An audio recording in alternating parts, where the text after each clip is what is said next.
नमस्कार दोस्तों, इलेक्शंस खत्म हो चुकी हैं। कल इलेक्शन रिजल्ट आने वाला है। कौन कितनी सीटें जीतेगा ये कोई नहीं जानता। हमारा प्यारा देश दुनिया की सबसे बड़ी डेमोक्रेसी एक डिक्टेटरशिप ना बन जाए, इसकी चिंता मुझे काफी टाइम से सता रही थी। मैंने सोचा कि एक इंसान के बोलने से क्या ही फर्क पड़ेगा। हाँ, मेरे 10-12 मिलियन सब्सक्राइबर हैं यूट्यूब पर, 4-5 मिलियन व्यूज आ जाते हैं, लेकिन आखिर में मैं हूं तो एक यूट्यूबर ही ना। अगर ज्यादा पॉलिटिक्स पे बोलूंगा, ऐसी चीजों पर वीडियो बनाऊंगा तो बहुत सारी गालियां सुनने को मिलेंगी। लोग मेरे खिलाफ वीडियो बनाएंगे, डेथ थ्रेट्स मिलेंगे। मैंने सोचा छोड़ो ये सब, मुझे एजुकेशनल वीडियोस बनाने पसंद है, वही बनाता हूं, वही बनाने में मजा आता है, और क्या इन चीजों में पढ़ना। लेकिन फिर फरवरी के महीने में दोस्तों कुछ ऐसा हुआ जिसके बाद मुझसे रुका नहीं गया। चंडीगढ़ इलेक्शन फ्रॉड, देश के इतिहास में पहली बार एक प्रिजाइडिंग ऑफिसर वोटर फ्रॉड करते हुए पकड़ा गया। सीसीटीवी फुटेज पर यह सब कैप्चर हुआ। लेकिन इस एक घटना के बाद मुझे सही में लगा कि अब बस बहुत हो गया, अब तो बोलना पड़ेगा। इसलिए मैंने वो पहला डिक्टेटरशिप वाला वीडियो बनाया, इस इंडिया बिकमिंग अ डिक्टेटरशिप। मैंने ये नहीं सोचा कि इस एक वीडियो से कुछ फर्क पड़ेगा या नहीं पड़ेगा। मुझे बस ये लगा कि मेरे दिल में जो बात है वो सच्चे दिल से लोगों तक पहुंचानी है। जब ये वीडियो रिलीज हुआ तो मैं हैरान था देखकर कि 25 मिलियन व्यूज, उस समय शायद 20 मिलियन थे। ये बात साफ थी कि आप लोगों के अंदर भी वही फीलिंग थी जो मेरे अंदर थी। मेरा कोई इरादा नहीं था और ऐसे वीडियोस बनाने का। आग की बात थी कि इस वीडियो के आने के बाद 2 और ऐसी घटनाएं घटती। अरविंद केजरीवाल का अरेस्ट किया जाना और दूसरा कांग्रेस के बैंक अकाउंट्स को फ्रीज किया जाना। अब कुछ लोग कहेंगे कि इन दोनों घटनाओं में गलत ही क्या हुआ। ये जो एलिजिड लीगर स्कैम का केस था, किसके एलिगेशन के बल पर केजरीवाल को जेल में डाला गया था? एक ऐसा बंदा जिसकी कंपनियों ने करोड़ों रुपए का इलेक्टोरल बॉन्ड का चंदा डोनेट किया था बीजेपी। और कांग्रेस को सालों पुरानी छोटी सी बात की ऐसी सजा दी जा रही थी जिससे कि उनकी सारी चुनावी कैंपेन ही क्रिपल हो जाए।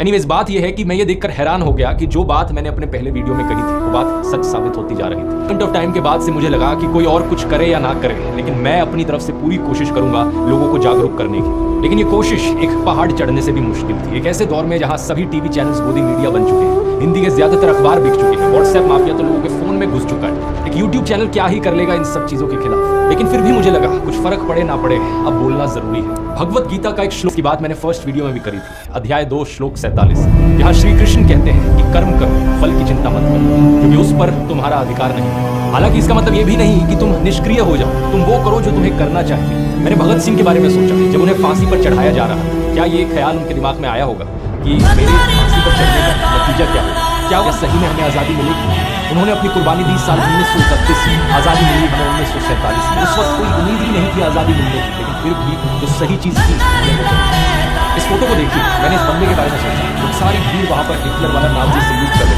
थी। ये बंदा जिसका नाम था ऑगस्ट नानमेसे, ये हाथ मोड़ कर खड़ा था, सल्यूट करने को राजी नहीं।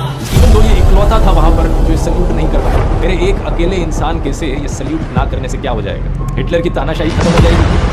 इसने बस सोचा कि जो सही है मुझे वो करना है। इन्हीं चीजों से प्रेरणा लेते हुए मुझे लगा कि मुझे जो सही चीज है वो करनी चाहिए। एक ऐसे देश के लिए आवाज उठाना जिसके लिए पता नहीं कितने लाखों लोगों ने अपनी कुर्बानी दी। क्या सोचेंगे हमारे फ्रीडम फाइटर्स देश की आज ये हालत देखकर?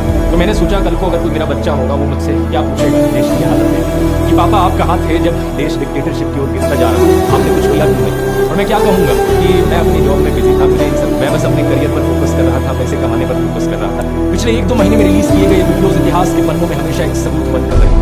ऑलमोस्ट 7% एलिजिबल वोटर्स को हमने सिर्फ इस एक यूट्यूब चैनल के जरिए ही रीच आउट कर लिया। और इससे पहले कि यहाँ कोई नया फर्जी क्लेम उठाए कि ये सारे तो बॉट्स हैं या पाकिस्तानी लोग हैं जो चैनल को सब्सक्राइब कर रहे हैं, देख रहे हैं, मैं आपको अपनी ऑडियंस की स्टैटिस्टिक्स भी दिखाना चाहूंगा। 80% से ज्यादा व्यूअर्स इंडिया से है। ये बात सच है कि कुछ परसेंटेज व्यूअरशिप पाकिस्तान, नेपाल, बांग्लादेश जैसी नेबरिंग कंट्रीज से भी है। लेकिन कमेंट मैंने देखा जिसमें आप में से किसी ने लिखा था कि आपने 850 लोगों को मेरा एक वीडियो फॉरवर्ड किया व्हाट्सएप पर। एक आदमी की रिसेंटली वीडियो देखी जो क्रिकेट स्टेडियम में बैठकर हमारे वीडियोस देख रहा था। कई सारे ग्राउंड इंटरव्यूज में मैंने लोगों के मुंह से अपना नाम सुना। ये देखकर खुशी हुई कि बच्चे भी सरकार के झूठे दावों को एक्सपोज कर रहे थे। एक वीडियो में ईडी की वेपनाइजेशन की बात करता है कोई लड़का, तो यूट्यूब रिपोर्टर उनसे पूछते हैं कि तुम्हें इतना कैसे पता चला? तो उन्होंने कहा ध्रुव राठी के वीडियोस देखकर पता चला। आपने कहा ईडी, आपको इतनी ज्यादा नॉलेज है, ईडी पता है आपको? जब आप एक ध्रुव राठी का वीडियो देख लोगे ना आपको समझ में आ जाएगा। बॉलीवुड के कई सेलिब्रिटीज हैं जिन्होंने मुझे मैसेज करके बताया कि वो कितना इंस्पायर्ड फील किए इन वीडियोस को देख। कई फॉरेन में रहने वाले लोगों ने मुझे यही चीज लिखकर बताई कि सिर्फ मेरे वीडियोस को देखकर वो इतना मोटिवेट हुए वोट करने को कि वो फ्लाइट पकड़कर आ गए सिर्फ वोटिंग के लिए। दूसरे गांव में लोगों को ये वीडियो दिखाने लगे प्रोजेक्टर के जरिए।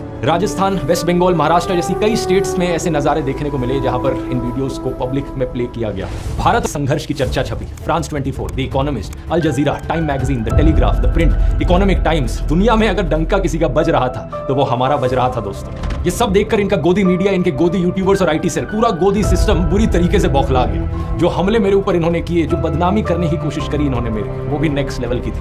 किसी ने मुझे कुत्ता कहा, किसी ने कॉकरोच कहा, तो किसी ने बुली कहा, किसी ने एंटी नेशनल कहा, किसी ने कहा चाइनीज फंडेड है, तो किसी ने कहा ये तो पाकिस्तानी है। किया था तेलंगाना का एक वीडियो सामने आया जहां बीजेपी के कुछ मेंबर्स प्लानिंग कर रहे थे कि मुझे कैसे रोका जाए। तो उनमें से एक कहते हैं कि ये ध्रुव राठी हमेशा फैक्चुअली करेक्ट होता है, कॉन्स्टिट्यूशनली हमेशा करेक्ट होता है, इसके वीडियोस किसी भी यूट्यूब रूल्स को नहीं तोड़ते। तो कैसे काउंटर करा जाए इसे? ఇప్పుడు యూట్యూబ్ లో ధ్రువ రాఠీ అనే వారు ఇష్టం వచ్చినట్టు వాడుతున్నారు. వారు చరిత్ర ఇంకా మార్చేస్తున్నారు. చాలా మంది యాక్టివిస్ట్ వస్తున్నాయి దాని గురించి. మీరు వారు యూట్యూబ్ కి కంప్లైంట్స్ ఉంటారు, వారు యూట్యూబ్ రెగ్యులేషన్స్ కి కరెక్ట్ ఉంటారు. అన్లెస్ అంటిల్ వాళ్ళ అక్కడ చేర్చాలి చేస్తే మనం మనకి గెలవచ్చు. पर माట్లాడి కూడా రాజ్యాంగ బద్దగా మాట్లాడు. अगर मैंने कभी कुछ गलत किया ही नहीं तो कैसे मुझे काउंटर किया जाए? ये कहते हैं कि प्लान है इसके खिलाफ झूठी खबरें फैलाओ, झूठी खबरें फैलाओ कि जैसे ध्रुव राठी ने झूठ बोला हो कि प्रधानमंत्री मोदी सनी लियोनी को मंत्री बनाने वाले हैं। అంటే సన్నీ లియోని నెక్స్ట్ నరేంద్ర మోడీ కేబినెట్ లో మహిళా శిశు సంక్షేమ శాఖకు మంత్రిగా చేస్తున్నారని ధ్రువ రాఠీ చెప్పిందండి. डीप फेक का इस्तेमाल किया मेरे खिलाफ एक झूठी खबर फैलाने के लिए। किसी ने ये झूठी ऑडियो क्लिप डाली जिसमें मेरी आवाज को इमिटेट करने की कोशिश करी गई, ऐसा दिखाने की कोशिश करी गई कि मैं फोन कॉल पर किसी पॉलिटिशियन से बात कर रहा था और पैसे मांग रहा था।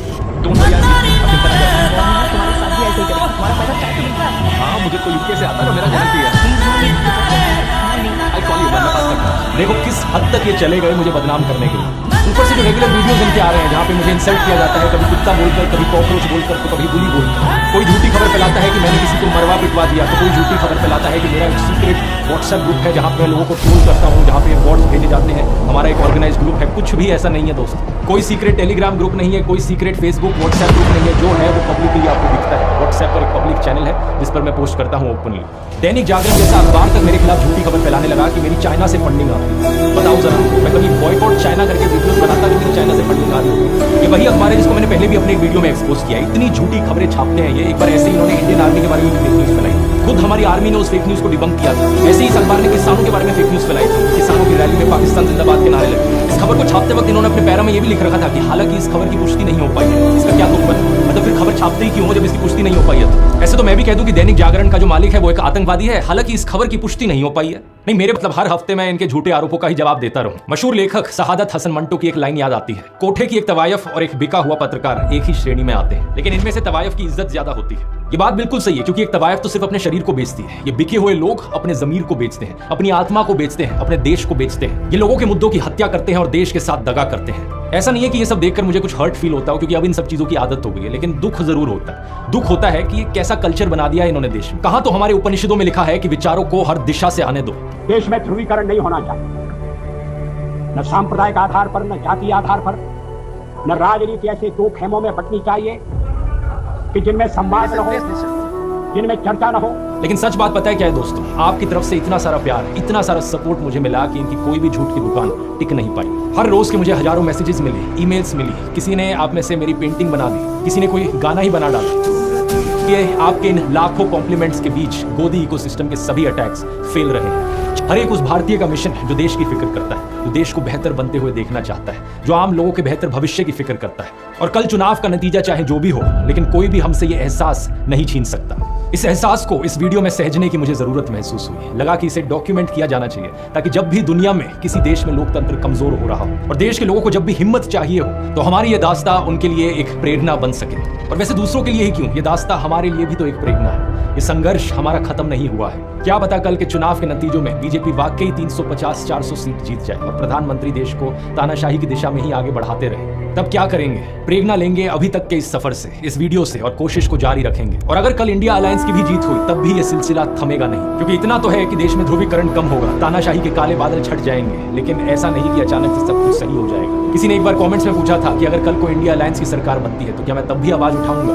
ऑब्वियसली उठाऊंगा। इस बात में कोई शक की गुंजाइश नहीं है। जब तक देश स्वर्ग नहीं बन जाता तब तक सुधार का स्कोप हमेशा है, तब तक आवाज उठानी बनती है, और जब सब ठीक भी हो जाए तब भी नजर बनाए रखनी पड़ती है। यही लोकतंत्र है। और वैसे अभी तो बहुत बहुत बहुत कुछ सुधारना बचा है। कहाँ हम सपने देखते हैं देश को एक डेवलप्ड कंट्री बनाने की, लेकिन पिछले 10 सालों में हालत ये हो गई कि कुछ लोग पाकिस्तान से कंपैरिजन करने लगे। राजनीति में ईमानदार और शरीफ नेताओं की कमी है, एग्रीकल्चर में प्रॉब्लम्स है, बेरोजगारी का इशू, पोल्यूशन एक मेजर समस्या है। सभी प्रॉब्लम्स को हाईलाइट करते रहना होगा, जो भी सरकार हो उनसे जवाब मांगते रहना होगा। मैं एक ऐसा देश देखना चाहता हूँ, एक ऐसी दुनिया देखना चाहता हूँ जहाँ पर हर इंसान साफ हवा में सांस, साफ पानी पिए, हर इंसान को ऊपर उठने का मौका मिले, कोई भेदभाव ना हो, कोई अन्याय ना हो, किसी की आवाज को नीचे दबाया ना जाए। एक ऐसी दुनिया जो हर इंसान, हर पशु पक्षी के लिए जीने लायक। क्या धरती पर एक स्वर्ग बनाना मुमकिन है? मुझे नहीं पता, मैं बस सही कर्म करने पर ध्यान दूंगा, फल पर ऑब्सेस नहीं होगा। ये दौर देश की लड़कियों और औरतों के लिए भी बहुत प्रेरणादायक रहा है। जानते हैं क्यों? क्योंकि देश को बचाने के इस संघर्ष में इतनी सारी वुमेन जर्नलिस्ट ने जमकर भाग लिया। पूनम अग्रवाल, मनीषा पांडे, निधि सुरेश, आरफा खानम शेरवानी, वेणु सुजन, मीना कोतवाल, सतप्रिय सांगवान, प्रज्ञा मिश्रा, फातिमा खान, मीरा देवी और भी जाने कितनी सारी जर्नलिस्ट केवल मेट्रो सिटी में ही नहीं बल्कि ऑन ग्राउंड रिपोर्टर्स भी। पत्रकारों के अलावा वुमेन इन्फ्लुएंसर्स ने भी एक अहम रोल निभाया। डॉक्टर मेडुसा, रैंटिंग दूल्हा, कबीरान, गरिमा, नेहा सिंह राठौर, किसी ने जोशीले अंदाज में अपनी बात रखी, किसी ने सैटायर, किसी ने कहा। जानते हैं इसका इम्प्लीकेशन क्या है? जब कोई महिला इस तरह से देश की जिम्मेदारी अपने सर पर उठा लेती है, उसके पर्सनल राइट्स ऑटोमेटिकली उसे मिल जाते हैं। वो किसी से फ्रीडम मांगती नहीं है, बल्कि संविधान द्वारा दी गई फ्रीडम को खुद से रिक्लेम कर लेती है। जय भीम फिल्म का ये जो आखिरी सीन है, इसी तरीके से देश की हर एक लड़की और औरत को अखबार उठा लेना चाहिए। बहुत हो चुका ये हनी सिंह टाइप के गानों से इन्फ्लुएंस होकर खुद को एक ऑब्जेक्ट की तरह देखना, एक ऐसे इंसान की तरह देखना जो केवल सजना सवरना जानता हो। बहुत हो चुका ये शॉपिंग लवर वाला जो लेबल है, कोई गर्व की बात नहीं है इसमें। बहुत हो चुके ये स्टीरियोटाइप्स की लड़कियां पॉलिटिक्स को नहीं समझती। अब बाहर निकलिए इस कोकून से। याद रखिए कि इसी दुनिया में एक डाफने गैलिजिया थी, जिन्होंने पनामा पेपर्स के जरिए पूरी दुनिया के करप्ट लोगों को एक्सपोज कर दिया और अपनी पत्रकारिता करते हुए शहीद हो गए।